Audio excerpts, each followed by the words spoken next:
Tudo bem, crianças? O que eu tenho aqui na minha cesta? E o que mais? Vocês já sabem que história eu vou contar? Não acredito que não sabe. Quem gosta de comer lanchinho? E quem que divide o lanchinho?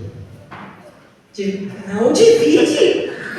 Que feio, tem que aprender a dividir. Pelo menos ela é sincera, né? Tem que dividir. Jesus ensinou a gente a partilhar tudo que a gente tem, né? Tudo que Ele dá pra gente. Então, a história que eu vou contar é de um menininho. Um menininho que alimentou uma multidão bem grande. Esse menininho, provavelmente ele tinha uma mãe muito boa, que já preparou um lanchinho para ele. Acontece que lá no tempo de Jesus, as pessoas queriam muito ouvir sobre Jesus. E ele estava num barco, mas tinha uma multidão esperando ele. Ali ele desceu do barco para ouvir ele, falar com ele, e alguns queriam cura, enfim. E Jesus, percebendo isso, que as pessoas estavam com vontade de ouvir ele, o que ele fez? Desceu do barco e foi pregar. Foi falar do amor de Deus para aquelas pessoas. Acontece que elas ficavam ali, horas. Tem gente que não consegue escutar a pregação do pastor, do pregador, por 1 hora. E aquelas pessoas ficaram horas escutando Jesus. E o que acontece quando a gente fica ali muito parado, muito tempo? O que acontece? Você sabe? Dá fome. Como você fica ali longe da sua casa, sentado ouvindo uma historinha, dá fome, não dá? E as pessoas estavam começando a ficar com fome. E os discípulos ficaram preocupados. E agora, o que a gente vai fazer? Não tem um mercado aqui perto. Não temos dinheiro para comprar comida. O que nós vamos fazer, Jesus? Jesus falou assim, alimente essas pessoas. Como? Então, eles procuraram alguém. Viu? Você tem comida? Começaram a perguntar para as pessoas, você tem comida? Você trouxe alguma coisa? Quem sabe a gente pode repartir, né? Vai que alguém trouxe. Você trouxe lanche? Ninguém tinha. Mas acontece que no meio daquela multidão tinha um menininho. E esse menino, provavelmente a mãe dele, separou um lanchinho bem gostoso para ele. E ele falou assim, olha, eu tenho, não é muita coisa, mas eu tenho. Eu tenho 2 e 5 pãezinhos. Então os discípulos trouxeram Jesus e falaram, ninguém trouxe lanche, só um menininho aqui trouxe a sua cestinha com um lanchinho. Mas é muito pouco, é uma multidão inteira. Como é que eu vou alimentar todo mundo? E tem gente que come, vamos contar, né? Come uma pratada grande. E até repete. Então, como é que nós vamos fazer? Então Jesus pegou o alimento, abençoou, pediu para o Papai do Céu. E o que aconteceu? Se multiplicou. Quem já estuda sabe que em matemática multiplicar, que é o sinalzinho de vezes, quer dizer que vai bem mais, né? Isso. Isso, é o dobro, o triplo, enfim. Então, assim, encheram todos os cestos e ainda sobraram. Deu para todo mundo comer, se fartar, ficar satisfeito e ainda sobrou comida. Então, olha só o que o lanchinho de um menininho fez. Né? Quem que poderia imaginar que 5 pães e 2 peixinhos podiam alimentar uma multidão? Ninguém, né? Mas o que a gente aprende com essa história? Diga. Se Deus que fez multiplicar. Que Deus, uma coisa que ele faz, ele pode tudo. Mas outra coisa que a gente pode também é que a gente tem que dar os nossos recursos, dons e talentos que a gente tem para Jesus. A gente pode, se a gente tem alimento, a gente não pode repartir com as outras pessoas? Pode? Pode ou não? Sim.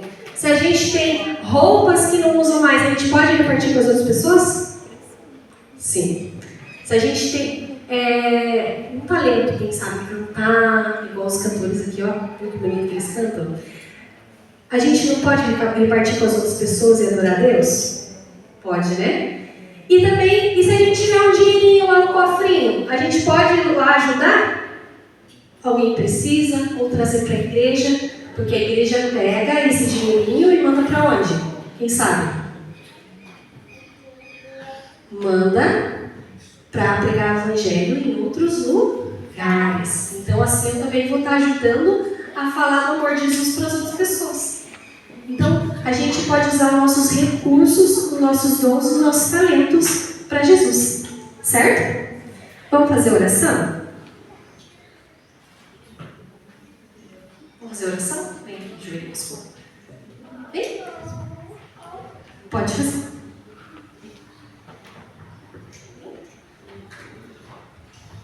Muito obrigado, meu Deus, por esse dia tão maravilhoso que sempre foi. Desculpa por nossos pecados, nossas falhas, por dia de todos nós. Que sempre mais venha dividir nossos alimentos, que nunca mais venha faltar nada da nossa vida, nem comida. Que nos venha dividir e venha repartir nossa comida e nosso alimento. As pessoas que não têm, as pessoas que nunca ganharam e nunca comeram. Tudo que eu te peço no nome do nosso Senhor, amado Reino para tudo livre. Amém. Amém.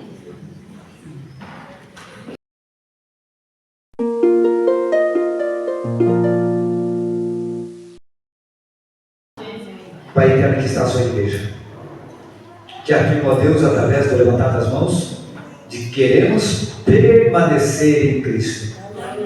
Sabemos, ó Deus, que estamos aquém daquilo que o Senhor quer que estejamos. Por isso, Pai, o Senhor tem permissão de nos podar. Tira de nós o que não presta, para que, ó Deus, no tempo certo, no momento exato, nós possamos produzir frutos que tragam honra e glória ao Senhor. Que o Deus Espírito Santo continue falando ao nosso coração. E que hoje, neste sábado, nós sejamos o Cristo, a quem as pessoas podem ver, conversar, tocar. Perdoa os nossos pecados e nos conduz, Pai. Pedimos a sua bênção como para os nossos pecados, em nome santo do nosso Senhor e Salvador, Jesus Cristo. Amém.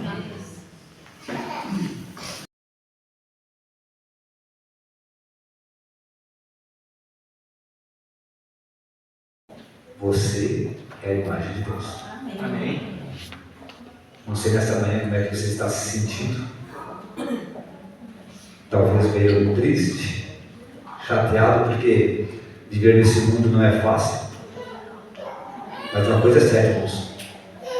Se você que aceitou Jesus na sua vida enfrenta as dificuldades, você imagina aqueles que não querem nada com Deus, as lutas que têm.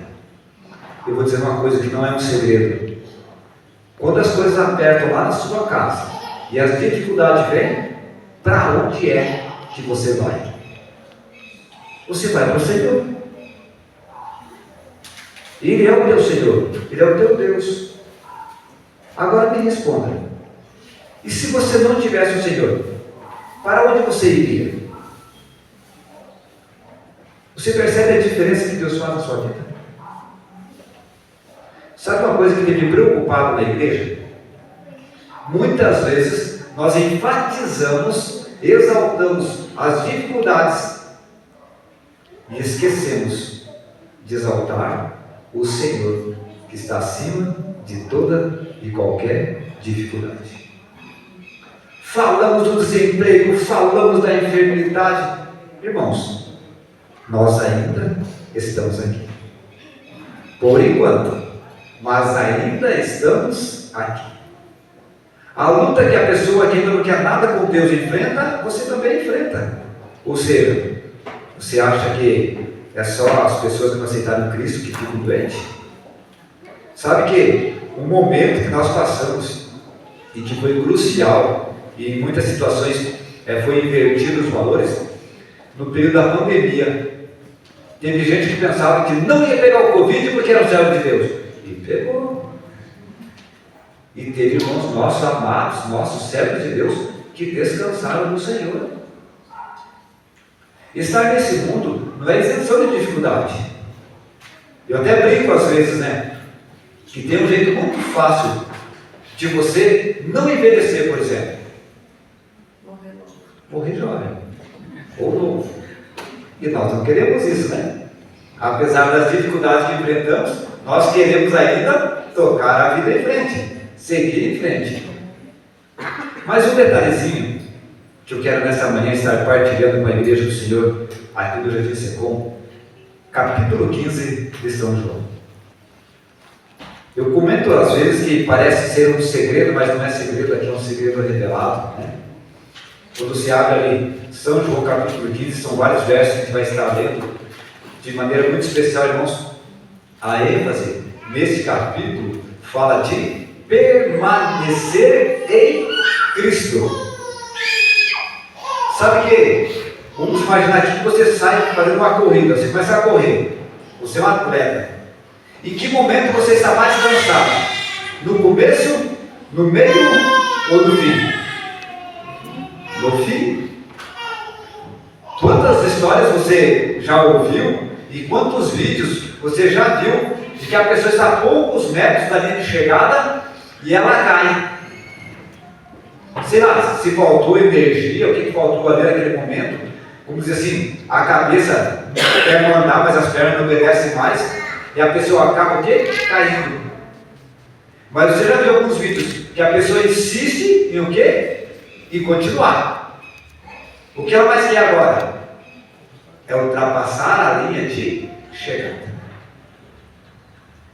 Muitos de nós está tão perto da linha de chegada e está pensando em desistir. Não é hora de desistir. É hora de permanecer. E vou te dizer uma coisa, irmão. Você vê aqueles vídeos, isso te emociona. Porque às vezes a pessoa ela perdeu o controle das pernas, não consegue mais controlar o corpo. E o que acontece? Alguém muitas vezes ele poderia passar por você e romper a linha rapidinho. Mas o que ele faz?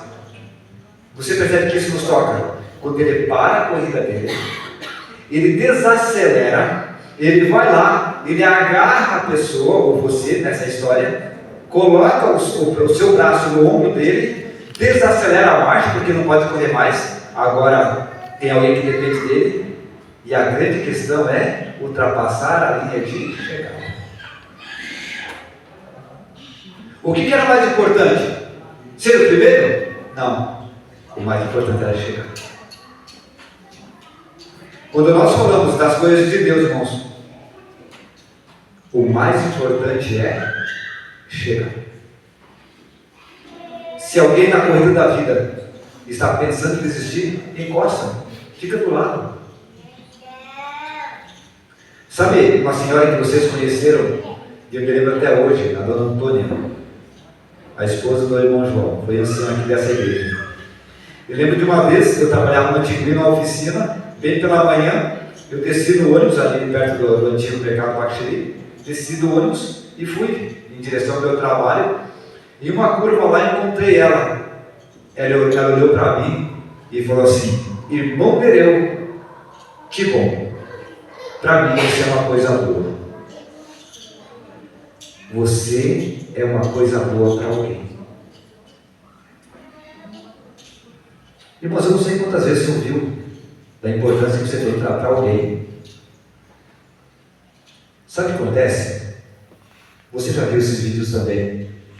Um animal vai atacar o outro, por exemplo, o predador vai atacar a presa. E o que ele faz? Ele tenta separar do grupo. Sabe o que Satanás tenta fazer? Fazer com que você não venha mais na igreja, que você se afaste da família, que você se afaste da palavra de Deus. Aí você está sozinho. Aí ele te ataca de maneira mais direta. Então, para permanecer, capítulo 15 de São João, irmãos, na medida do possível, eu sei que tem situações que você não consegue estar aqui, mas na medida do possível, esteja na igreja do Senhor em comunhão com os irmãos. A palavra do Senhor diz assim, ali no capítulo 15: eu sou a videira verdadeira e meu pai é o agricultor. Todo ramo que estando em mim não der fruto, ele o corta. E todo que dá fruto, ele limpa, para que produza mais fruto ainda. Vocês já estão limpos pela palavra que vos tenho falado. Permaneçam em mim, e eu permanecerei em vocês. Como não pode o ramo produzir fruto de si mesmo, se não permanecer na videira, assim nem vós o podeis dar, se não permanecerdes em mim. Eu sou a videira, vocês são os ramos. Quem permanece em mim, e eu nele, esse dá muito fruto, porque sem mim nada podeis fazer. Se alguém não permanecer em mim, será lançado fora, à semelhança do ramo, e vai secar. E o apanham, lançam no fogo e o queimam. Se permanecerdes em mim, e as minhas palavras permanecerem em vocês, pedireis o que quiserdes, e vos será feito. E nisto é glorificado o meu Pai, em que deis muito fruto, e assim vos tornareis meus discípulos. Como o Pai me amou, também eu vos amei. Permanecei no meu amor. Se guardardes os meus mandamentos, permanecereis no meu amor, assim como também eu tenho guardado os mandamentos de meu Pai, e no seu amor eu permaneço. Tenho-vos dito essas coisas, para que o meu gozo, a minha alegria, esteja em vós, e a vossa alegria, o vosso gozo seja completo. Vamos parar um pouquinho aqui para pensarmos em algumas questões. Não precisa entender muito de agricultura. Você só precisa entender uma coisa bem simples e prática. Por exemplo, você tem uma árvore frutífera no quintal da sua casa.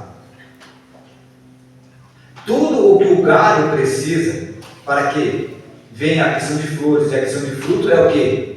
Que a árvore esteja ligada aonde? No solo. A árvore no solo leva o quê? Toda a força que precisa para os galhos. Se um galho, por exemplo, nessa sua árvore frutífera, você dá uma olhadinha, por exemplo, para o pé de laranja, e você vê que tem um galho lá meio seco, o que você faz com o galho seco? Tira, porque ele está atrapalhando os outros galhos, ele não está produzindo. Agora, uma coisa que é interessante, quando é um pé de laranjeira, você espera que o pé de laranjeira produza bananas, certo? É claro que não. Você espera que naturalmente o pé de laranjas produza laranjas. Mas imagine comigo, um galho, ele falou assim: eu não sou laranjeira, eu sou bananeira. Não é, irmãos? Se está no pé de laranjeira, deve ser um galho de laranjeira, e nada a ver com bananeiras. Por que essa questão? Porque muitos querem dizer que estão no Senhor, mas querem produzir os frutos que Ele acha que deve dar. Não, porque servir a Deus é desse jeito, é assim. O galho, presta atenção. Você está ligado na videira, você vai produzir uvas. Está na laranjeira, vai produzir laranjas. Não é do seu jeito. Não, irmão, porque assim, ó, o jeito que eu quero me vestir, quero falar, como eu devo agir, é do meu jeito. Vai se converter. Simples. A produção daquilo que eu sou não é aquilo que eu quero. Porque se você é humano como eu sou humano, você mesmo sabe disso que eu estou falando. Que muitas vezes eu quero uma coisa que não tem nada a ver com aquilo que Deus quer. E aí eu quero que Deus aceite aquilo que eu quero. Olha, quando fala assim, ó, eu sou a videira, é o próprio Cristo falando que Ele é a videira.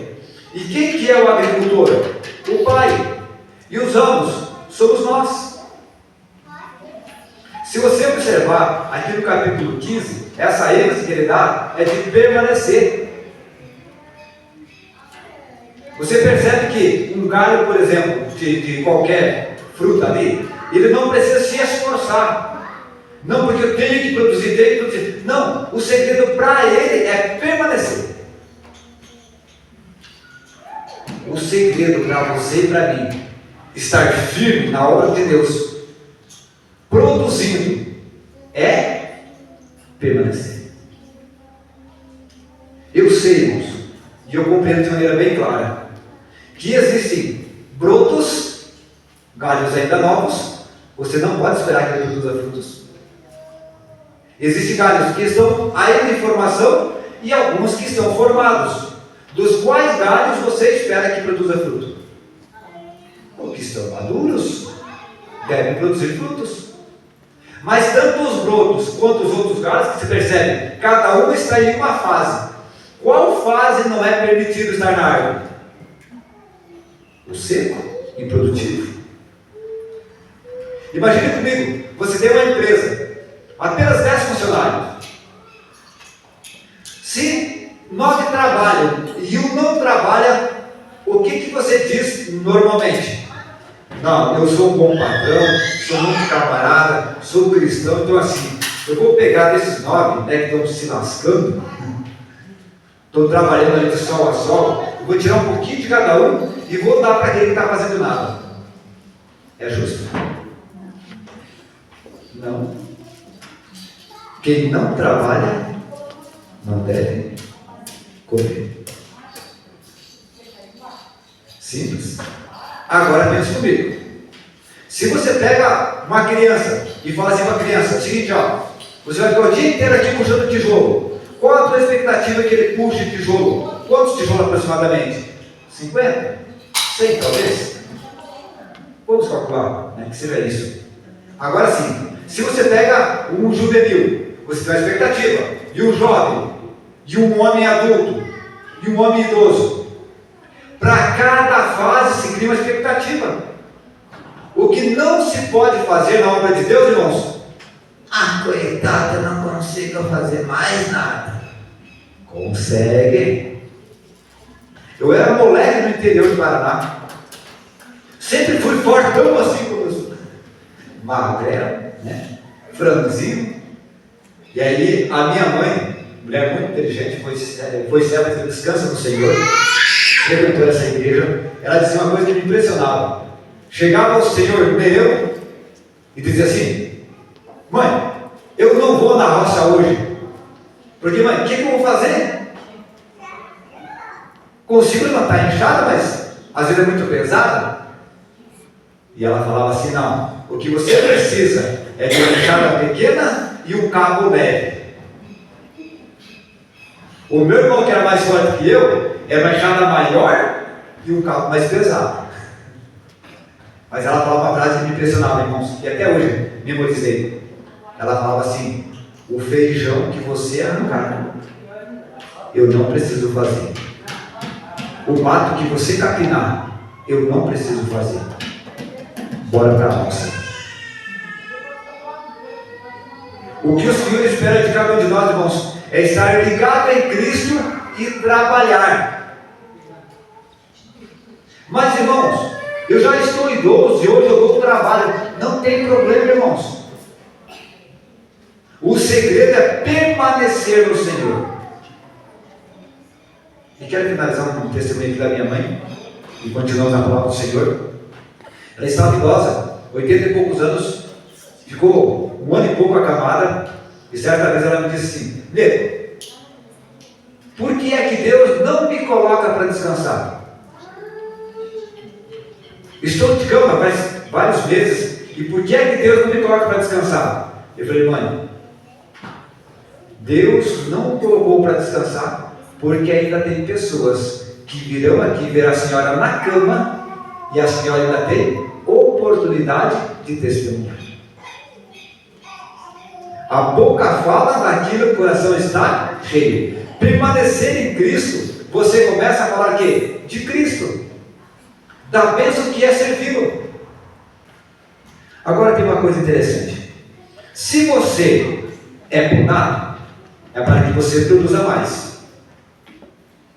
Então você tem o quê? Expectativa de produção. Se você passa por provações, seja ela em qual área for, é por quê? Porque você estará produzindo frutos para Deus. Não é para você mesmo. Tem uma senhora que talvez alguém de vocês conheçam.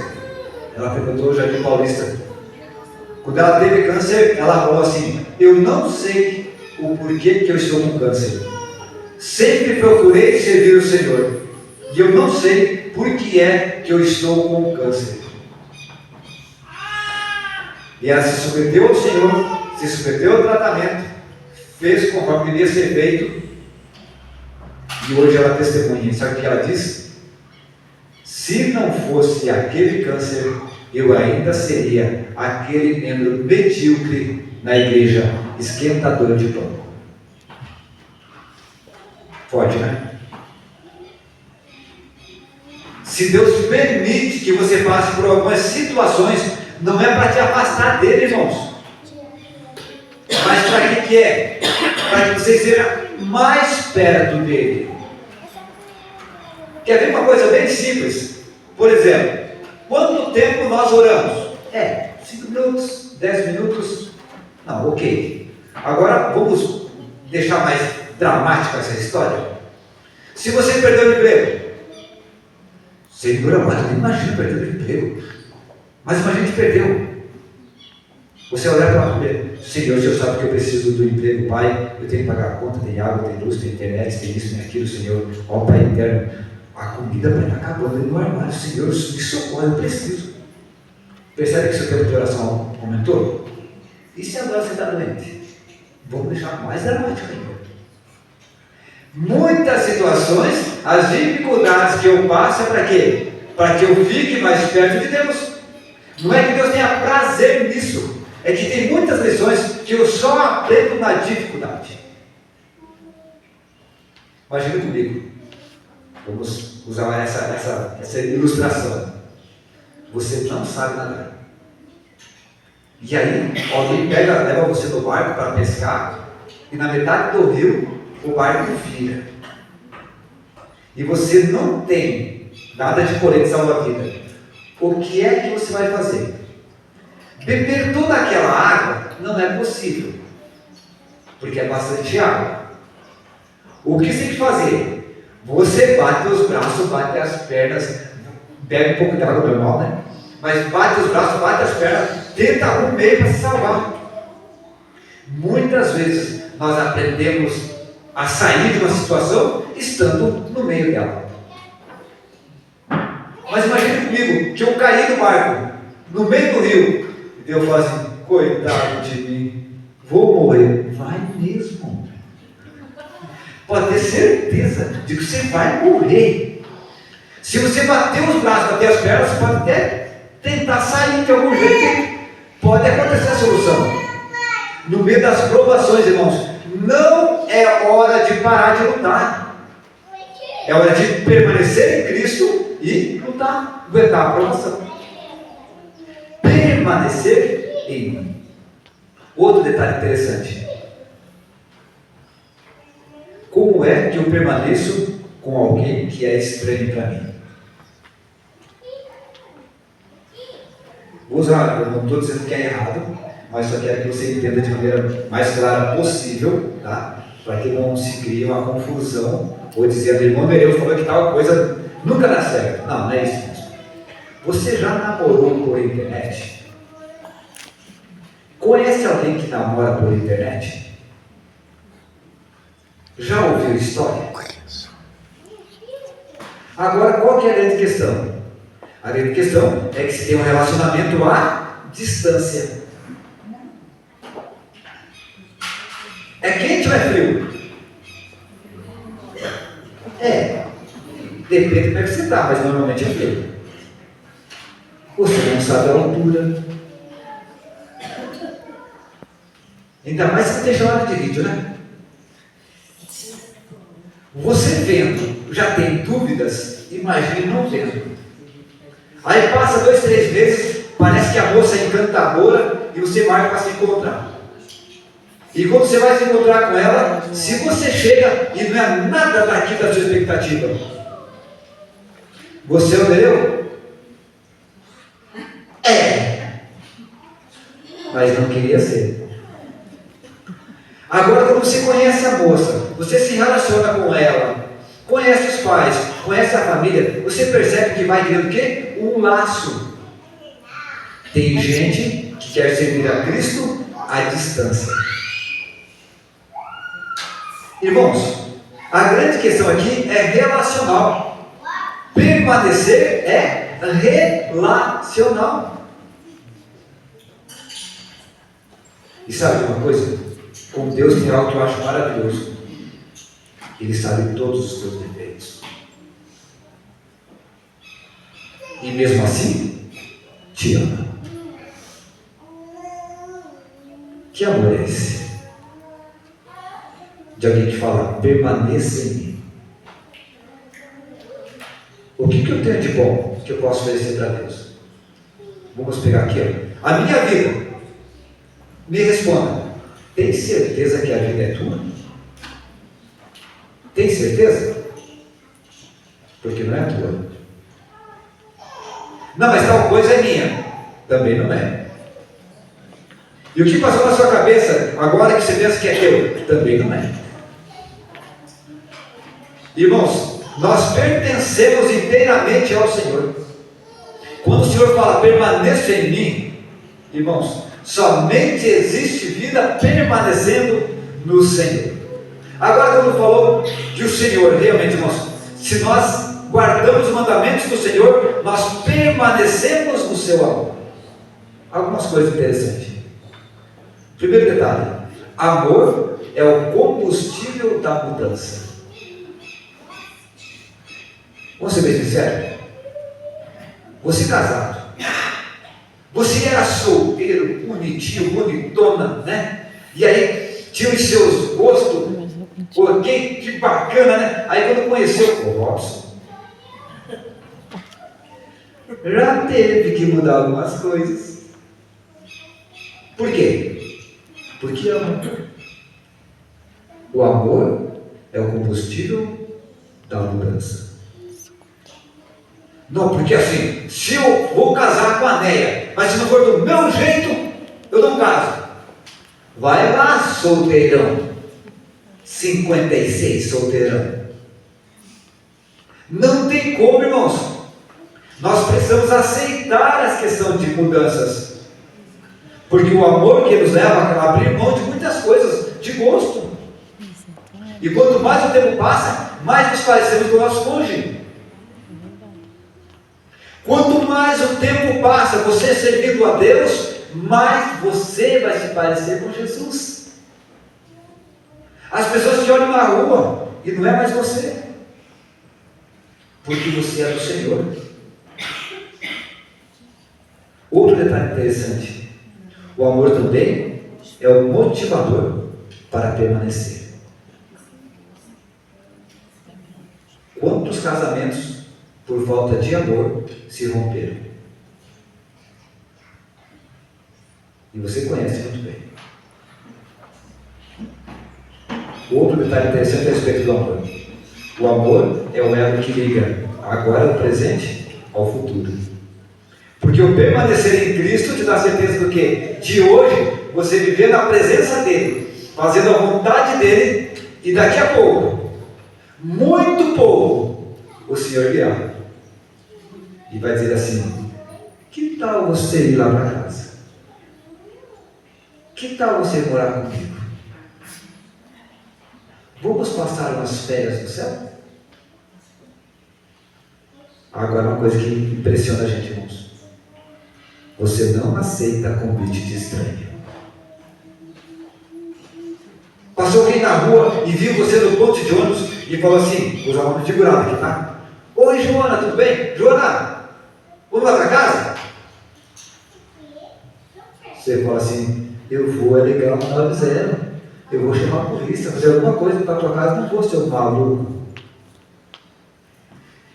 Tem gente querendo ir para o céu sem conhecer Jesus.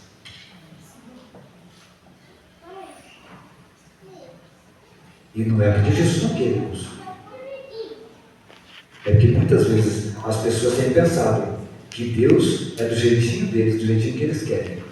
Eu vou servir a Deus do meu jeito. Não vai não, irmãos.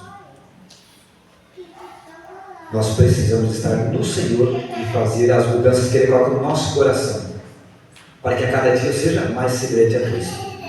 Os ventos, é citado no capítulo 15, os ventos das perseguições e lutas fazem com que haja fortalecimento. Quantas lutas você já passou? Quantos já sopraram na sua vida? Quantos ventos? E você conhece um pouquinho dessa questão que eu vou falar agora. Se um vento bate numa mata, uma tempestade, que seja perto da sua casa, depois você vai dar uma olhadinha lá. Você vê que algumas árvores caíram, outras estão dobradas e outras estão em pé. Quando você viu aquela que caiu, o que acontece? Você vê que as raízes estão para cima. E você vê que as raízes eram o quê? Por cima da terra. Não tinha nada aprofundado. Estava ali até aparecendo as raízes. Agora imagine comigo. Você já viu um pinheiro cair? É difícil, né? Cair um pinheiro. Por quê? Porque desde pequenininho o vento sopra e ele vai balançando, balançando, cresce para cima e cresce para baixo e se fortalece. Como os servos de Deus, irmãos, nas lutas que enfrentamos, precisamos crescer para baixo, enraizados, fortes, mas ligados ao céu, crescer para cima. Então os ventos das perseguições fazem que haja fortalecimento. E a última citação dessa manhã, que eu queria que você observasse bastante e prestasse atenção, o verso 10. Se guardar os meus mandamentos, permanecereis no meu amor, assim como também eu tenho guardado os mandamentos do meu Pai, e no seu amor permaneço. E o verso 11 diz assim: eu tenho dito essas coisas para vocês, para que vocês tenham uma alegria. A minha alegria seja em vocês, e a alegria de vocês seja plena, completa. Guardar os mandamentos de Deus traz para o seu coração alegria. Não? Traz alegria. Porque a palavra do Senhor diz isso. Se eu amo o Senhor, porque guardar os mandamentos é a resposta de amor. Isso traz sentido para a minha vida. Se eu não estou tendo alegria, alguma coisa está errada. E não está com Deus, está comigo. Essa citação eu ouvi há pouco tempo atrás e eu achei interessante. A obediência é a maior expressão de amor e de fé. A obediência. Sabe que nós, como casais, como famílias, nós temos alegria quando os nossos filhos obedecem. Nos traz tristeza quando desobedecem. Por quê? Porque você sabe que aquilo de errado que estão fazendo é para o próprio mal deles. Mas o pai e a mãe quer que eu faça do jeito deles. Não é isso, filho. Eu tenho noção onde vai te levar essa tua atitude. O Senhor, quando te exorta para que você obedeça, é porque Ele sabe que do jeito que está, o fim que vai dar. Quando te chama para permanecer nele, é para te salvar. Nunca é para te perder. E uma das citações que eu acho maravilhosa, quando ele fala assim, dessa obra de permanecer em nós. Finalzinho já do capítulo 15 de São João. Fala do Consolador. Quando, porém, vier o Consolador, que eu vos enviarei da parte do Pai, o Espírito da verdade, que dele procede, esse dará testemunho de mim. E vós também testemunhareis, porque estáis comigo desde o princípio. Permanecer em Cristo, ser guiado pelo Espírito Santo, a sua boca fala, do que o coração está cheio, você vai testemunhar de Cristo. Último pensamento para a gente analisar também, antes de finalizarmos. Que tipo de Cristo você é? Se as pessoas hoje elas tivessem que olhar para você e falar assim: Jesus é fulano. Você acha que teria algumas coisas a ser mudadas hoje? Ninguém precisa cuidar da vida dos outros, irmãos. Aqui cada um cuida da sua. Deus deu uma vida para cada um, para cada um cuidar da sua. Você só tem direito de ajudar na vida dos outros quando alguém pedir, tá? Eu sei que muitas vezes a gente acaba se intrometendo na vida dos outros. Se a pessoa pediu o teu conselho, pediu a tua orientação, você tem permissão. Mas o dever aqui nesse momento é que a gente entenda de que eu preciso cuidar da minha vida.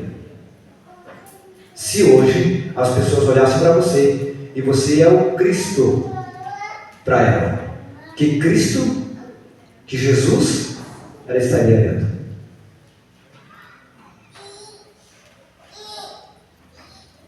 O galho da laranjeira, as folhas são de laranjeira. Tudo ali é de laranjeira. E o fruto que produz é a laranja. O cristão, ele fala de Cristo, se veste como Cristo, fala como Cristo, negocia como Cristo, ora como Cristo, busca as coisas de Cristo. Permanecei em Cristo, e Ele permanecerá em nós. Que Deus abençoe. Eu quero permanecer em Cristo. Você quer amém?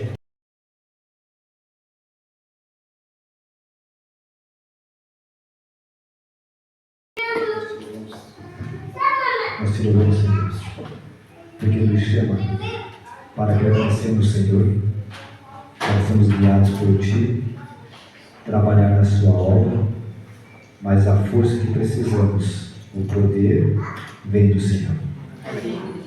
Fala no nosso coração e nos leva a cada dia para mais perto de Ti. Queremos sim estar escondidos no Senhor, mas ao mesmo tempo ser revelado ao mundo, mostrar ao mundo como vale a pena servir a Ti.